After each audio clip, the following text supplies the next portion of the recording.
salaamaaleykum Sénégal salaamaaleykum diaspora bi ñi ngi bëggee kullu di leen siyaar di wax ne nag ñëwati nañ ci li nga xamante ni waa xamaguma sax nu mu tudd waaye nag pour leeral nit ñi rek ñi nga xamante ni ñoo nekk ci internet bi di jël seen vie privée yi di ko exposer ci internet bi ñu bako gis nga dëgg neexul gis nga internet nit da ciy jaar di ci liggéey ñii di ci ut xam-xam ñii di ci tekki waaye majeure partie dooméram yi nga xamante ni xaaruñu kudul ko am ay problème ñu ne diw génne nay kooyam ñu daal di kay exposé koy loqati na bajo braqam ñu exposé yooyu rek lañ ci nekkee diw màcc na Bassirou Adamo man Adamo yi fi doome xaraam yi muy def man il faut nit ñi waxtaanee ko Bassirou moom xolam ku ko neex takk waaye Bassirou takk jabar nga bëgg génne ay audio yu mu doon doxaanante beneen Gambie yeeg fa mu ko màccee ak lam ko doon defal mais loolu c'est bête yaa ngi dégg léegi dañoo xam nga yeew gi ñu war a yeew mooy ñu xam ne influenceurs yooyu dañuy liggéey ci biir nit ñi yi ngeen leen di envoyé ay audio ñoom ci la ñuy dund ñu leen ciy fay xaalis ñu naan dañuy le cas de booy doomaram bi Californie mi tax si Amina bi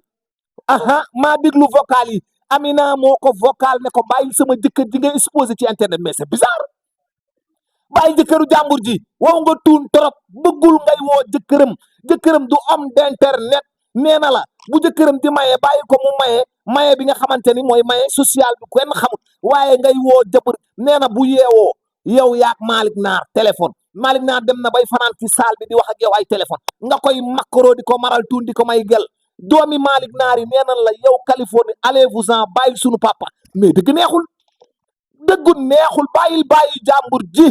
bàyyi loolooy dëgg te dem seeti leneen loo def gis nga influenceurs yii nit ñee war a yeewu xam ni internet bi ku fi indi say bagage ñi koy traité ñoo la ëppi bagage fop waaye dañ lay traité rek ñoo ne pat ndax Californie la kaada Adji Sarr yéen a ngi fàtte ni mu fi doon def nekk ci réew mi léegi de dem na ndax amatul lu mu fi def yaa ngi dégg ngeen topp ko mu naan ay 1000 vues 2000 vues dëgg moo neexul beneen bi ci topp mooy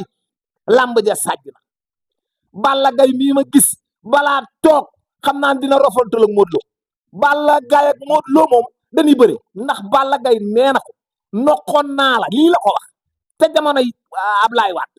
noq la ci jamonoy Macky Sall jamonoy nguuru jamaay booba géen nga dikk ma noq la waay samba loolu sax ndeysaan bu ñu jógee foofu yëpp nag dañuy dem ci li nga xamante ni mooy Pawlish Mbaye mais Pawlish Mbaye vraiment booy bi doomu raam la quoi non xam nga doomu raam la à la sens du bien xamoo tax à la sens du bien parce que géwél yi fatt nañu danoo fatt xam nga tey jii li nga wax ci géwél yi majeure partie dañu bëgg jigéen majeure partie géwél boo ci song bu amul juróom-ñetti doom yu mu biiral avant moo takk bi mu takkee ba noppi biiral na loolu moom xamee naa leen ko majeure partie beneen bi ci topp mooy lekk gi ngay wax dañuy lekk di raxatu seen i rideau yooyu loolu kay dëgg la am na ñu ma ci xam yaa ngi dégg seen kër yi poto sambari di jalaañoog yooyu dëgg la mais nag ñoom majeure partie nag laa wax salte moom def nan ko dëgg neexul quoi beneen bi ci topp mooy bëgg nañu jigéen amuñu lu ñuy seet ci xaalis mais fi nga ko waxee nga ko war ta waxee ndax yow Pawlish xam nga ci ñoom xam nga ci ay booy xam nga pekaay yaa ngi dégg du récemment gis naa ko mu génn xam nga fi ay booy Samba xam nga fi tamit ay booy kii nu mu tudd booy bi di xeesal rek te mu tamit ànd ak waali waay nu mu tudd xaali gay xam nga booy yooyu quoi kon yow war ngaa mën a modeste sa bopp dëgg neexul géwél yu baax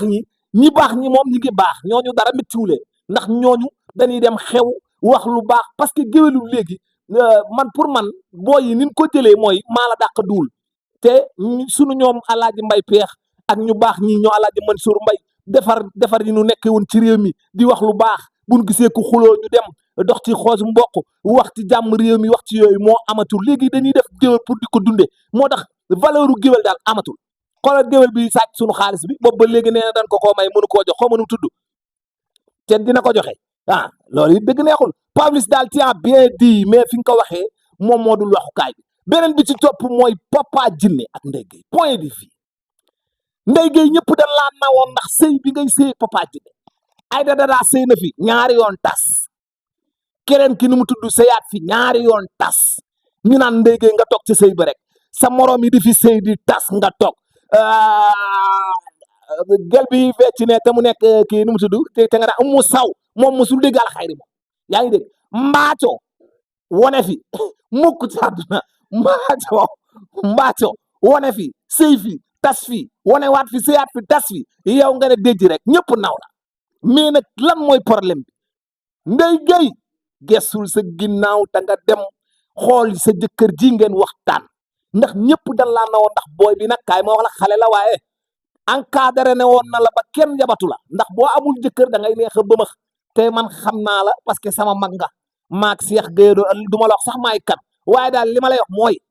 loo mën a jàpp bàyyi ko te dem raxamal sa jëkkër jee te nga génne xaalisu ñaaña bi te faj ko ci wasalaam